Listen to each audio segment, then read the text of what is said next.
بحیثیت شوہر بھی قوا انفسکم واہلکم نارا ہم سے کیا تقاضا کرتا ہے کہ مرد جو ہے وہ بیوی کے لیے قلعہ ہوتا ہے، محافظ ہوتا ہے، اس کے نان نفقے کا، کھانے پینے کا، رہن سہن کا، کپڑے کا، دنیا کی ہر ضرورت کا اہتمام کرنے کا ذمہ دار ہوا کرتا ہے۔ اس کی یہ ذمہ داری ہے کہ وہ اپنے قوام ہونے کا احساس اس بات سے بھی دلائے کہ جہاں دیگر دنیاوی ضروریات کا وہ خیال رکھ رہا ہے، وہیں اپنی بیوی کو اسلامی امور کی پابندی کرنے کی تبلیغ اور ترغیب دے۔ اور یہ بھی حقیقت ہے کہ اکثر خواتین دنیا کی آرائشوں کی طرف مائل ہوتی ہیں، اور بسا اوقات یہ دنیا کی آرائش حاصل کرنے کی طلب اس قدر عزیز اور تیز ہو جاتی ہے کہ انسان دین سے غفلت کا شکار ہو جاتا ہے۔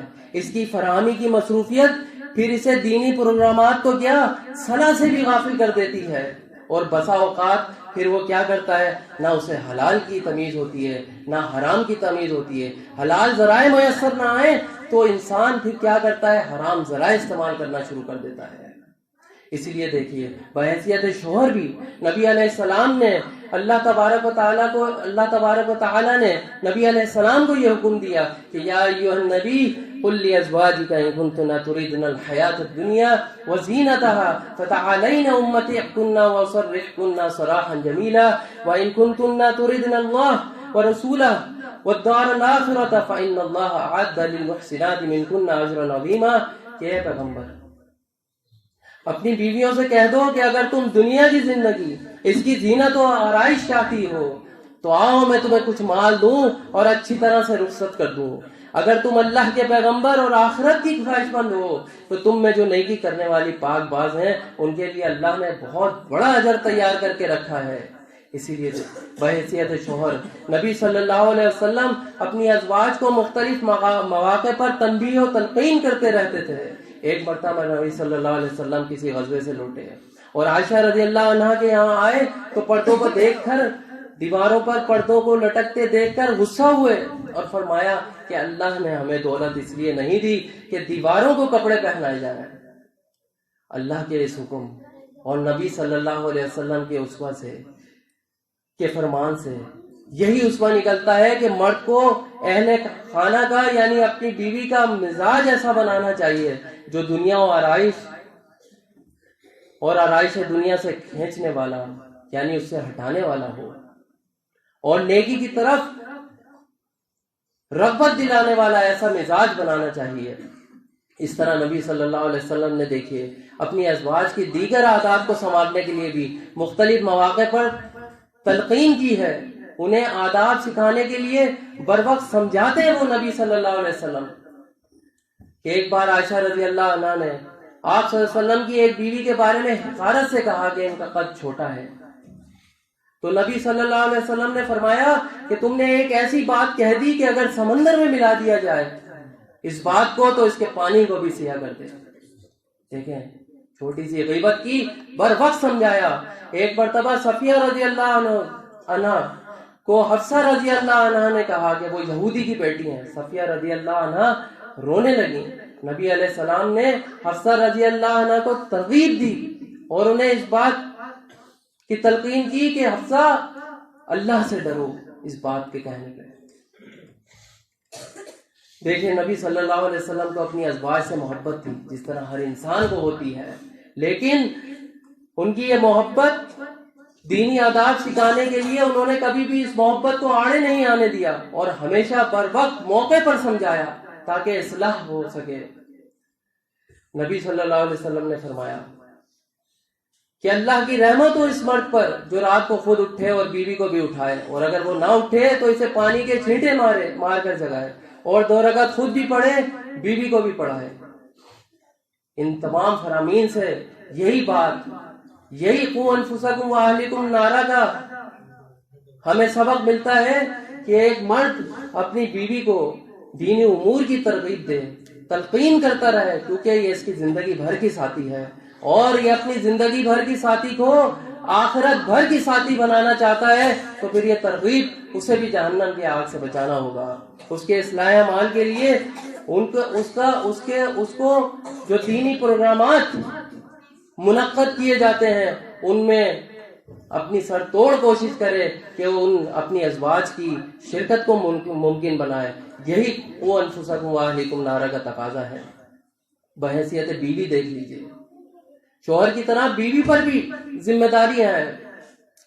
جس طرح خاوند کا فرض ہے کہ بیوی کو معروف کی تلقین کرے اور منکر سے روکے، اسی طرح بیوی کا بھی فرض بنتا ہے کہ وہ اپنے خاوند کو معروف و منکر کی تلقین کرے. یہی سچی محبت کا تقاضا ہے. اگر وہ ایسا کام کر رہا ہے جو جہنم کی آگ میں بھیجنے کا باعث بن سکتا ہے تو اسے فوراً نرمی سے، محبت سے، سختی سے روکے. ایک بیوی کا یہی فرض بنتا ہے. اور جس حدیث میں دیکھیے یہ ذکر ہے کہ اللہ کی رحمت ہو اس مرد پر جو رات کو اٹھے اور بیوی کو اٹھائے، وہاں یہ بھی ذکر ملتا ہے کہ اللہ کی رحمت ہو اس عورت پر بھی جو رات کو خود اٹھے اور خامن کو بھی اٹھائے، اور اگر وہ نہ اٹھے تو اسے پانی کے چھینٹے دے تاکہ اور صلاح کے لیے اٹھائے اس کو.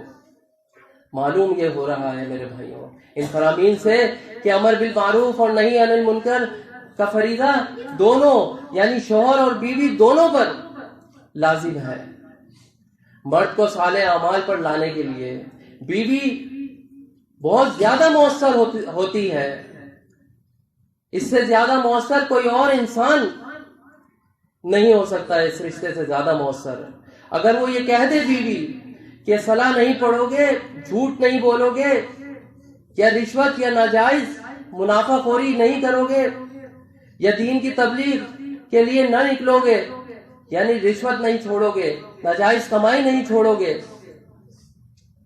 یا اللہ نے جو فرائض دیے ہیں عبادات کی صورت میں یا پھر تبلیغ دین کی صورت میں اگر وہ فرائض ادا نہ کرو گے تو پھر وہ اس کو چاہیے کہ وہ ناراض بھی ہو سکتی ہے کہ میں تمہارے مال سے نہیں کھاؤں گی، اور پھر جتنی بھی قلیل آمدنی آتی ہے اس پر قناعت کرتی ہے. تو دیکھیے یہ ایک بہترین بیوی کی طرف سے طریقہ تبلیغ ہے اور ایک شوہر کے لیے جہنم کی آگ سے بچاؤ کا ذریعہ ہے.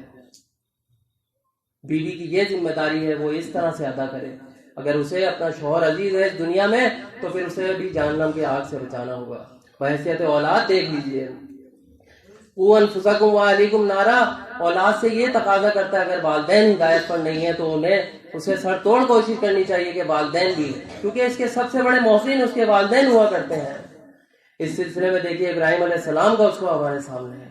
انہوں نے باپ سے کہا کہ قال لأبيه یا ابت لم تعبد ما لا يسمع ولا يبصر ولا يغني عنك شيئا، اے میرے باپ تو کیوں ایسی چیزوں کی پوجا کرتا ہے جو نہ دیکھتی ہیں نہ تیرے کسی کام آ سکتی ہیں. یا ابت لا تعبد الشیطان ان الشیطان کان للرحمن عصیا، یا ابت انی اخاف ان یمسک عذاب من الرحمن فتکون للشیطان ولیا.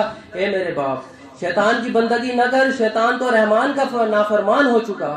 میں ڈرتا ہوں کہیں ایسا نہ ہو کہ تجھے رحمان کی طرف سے کوئی عذاب گھیر لے اور تو شیطان کا ساتھی ہو جائے. دیکھیے ابراہیم علیہ السلام کی پیروی میں اکثر اصحاب نے رضی اللہ عنہ نے اپنے والدین کو حلقہ بگوش اسلام لانے کی کوشش کی. ابو بکر صدیق رضی اللہ عنہ کی کوشش میں ان کی بوڑھی والدہ ایمان لائیں. سعد رضی اللہ عنہ کی والدہ بھی ان کو دوبارہ کفر میں آنے کے لیے کہتی ہیں. کھانا پینا اپنا ترک کر دیا. سعد رضی اللہ عنہ کو بہت والدہ سے پیار تھا، محبت تھی. نبی علیہ السلام کے پاس آئے، کہا کہ دعا کیجئے کہ سعد کی ماں ایمان لے آئے، اور پھر دیکھیں ان کی دعا سے ایمان لے کے آئی. ابو ہریرہ رضی اللہ عنہ بھی اپنی ماں سے بہت پیار کرتے تھے. تو ایک دن ان کی ماں نے اب نبی علیہ السلام کے بارے میں جو الفاظ کہے جو ناگوار گزرے، روتے ہوئے نبی علیہ السلام کے پاس آئے. دل میں ہمدردی ہے، محبت ہے ماں کے لیے کہ کہیں جہنم کا ایندھن نہ بن جائے. کہا کہ دعا کیجیے، اور دعا کی ہے. نبی علیہ السلام نے وہ ایمان لے آئی ہیں. اگر ہمیں اپنے والدین سے پیار ہے تو اس کی سب سے بڑی علامت ہی یہی ہوگی کہ ان کو اس مہیب اور خطرناک آگ سے، جو مہیب یعنی گھیرنے والی آگ سے بچانا ہے جس کا ایندھن انسان اور پتھر بننے والے ہیں. اگر بحیثیت اولاد ہمیں بھی اپنے والدین سے محبت ہے اور وہ ہدایت پر نہیں تو ہمیں بھی ان کے لیے کوشش کرنی چاہیے. انہیں اجتماعات میں لے کے آنا چاہیے، دینی پروگرامات میں لے کے آنا چاہیے، جمعوں پر لے کر آنا چاہیے، صاحب علم ساتھیوں سے ملوانا چاہیے تاکہ ان کے جو بھی اشکالات ہیں وہ ایک قرآن اور حدیث کی روشنی میں ان اشکالات کو دور کیا جا سکے، انہیں دلائل مل سکے، ان کے لیے راستہ کھل سکے، اور پھر وہ جہنم کی آگ سے بچ جائیں. ایک اولاد ہونے کے ناطے قوا انفسکم واہلیکم نارا ہم سے یہی مطالبہ کرتا ہے. یہاں پر کیونکہ اہل و عیال اور رشتہ داروں کو آگ کے عذاب سے بچانے کی بات ہو رہی ہے، تو یہ بات نہایت اہم اور غور کرنے والی ہے جو اب آگے بیان ہونے جا رہی ہے۔ اہم ہے کہ معاملہ کیونکہ قریبی رشتہ داروں، بہن بھائی، اولاد اور خاص کر والدین کو جہنم کی آگ سے بچانے کا ہے، دہتی آگ سے بچانے کا ہے، تو یہاں یہ بات انسان کے ذہن میں ہو کہ دنیا میں یہ لوگ انسان کے سب سے زیادہ قریب ہوتے ہیں۔ ان رشتوں کے درمیان صلہ رحمی کا ایک خاص تعلق ہوا کرتا ہے، کسی نہ کسی حوالے سے یہ انسان کے محسن ہوا کرتے ہیں، خاص کر والدین۔ کہ لقمان رحمہ اللہ کی نصیحت کے دوران ہی مالک نے بتا دیا تھا کہ ان کا تجھ پر احسان ہے تو دنیا میں معروف کے ساتھ یعنی ان کے ساتھ بھلائی کے ساتھ پیش آنا، بس ان کی شرک والی بات نہیں ماننی، باقی ان کے ساتھ معروف کے ساتھ پیش آنا ہے، صلہ رحمی کرنی ہے، ان سے تعلق قائم کرنا ہے تاکہ اس تعلق، نرم رویے، ہمدردی کی وجہ سے وہ ایمان کی طرف راغب ہو سکے۔